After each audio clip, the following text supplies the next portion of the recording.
one of the things I wanted to ask you is, what do you know about being governor right now that you didn't know before, even on election night? Any special perks, any secret doors down at the mansion? I thought you meant dealing with the legislature. No. I'm talking about the lifestyle. Do you have an... Well, it's an adjustment more than what we know, because we don't have the freedom to just say, okay, let's get in the car and drive over to the mall.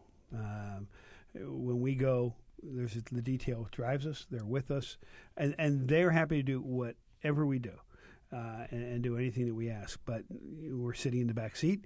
I don't get to drive, which is really driving both my wife and I crazy.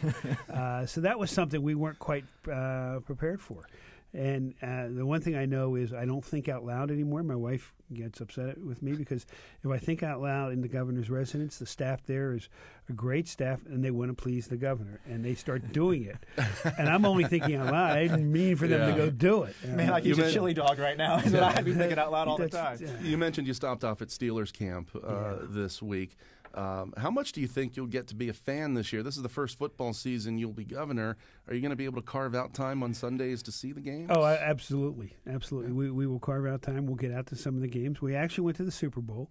I was governor at that period of time, and I'm sorry that we couldn't bring home a winner. But I intend to get to some games this year, and I go to the Eagles games too. But as I said, I'd like to see a Philadelphia-Pittsburgh Super Bowl. I'm not sure that Indianapolis, where the Super Bowl is going to be held, would be able to handle a Pittsburgh-Philadelphia. You'd have Super to make a Bowl. Bet with yourself if that's too. True. That's true. I hadn't thought about that. And you don't play fantasy football or anything. I don't. I have a lot of people. When I was Attorney General, there was a whole group of people. They'd play fantasy football. I'm known for having lunch down in the cafeteria, down in the Strawberry Square food court. They'd be talking about it down there, and I'd just look at them and shake my head. I shake my head at Brad all the time. But I will say there was one of the coaches yesterday made a direct comment to one of the men that was with me who asked the coach for advice on fantasy football, and he said, "Don't play."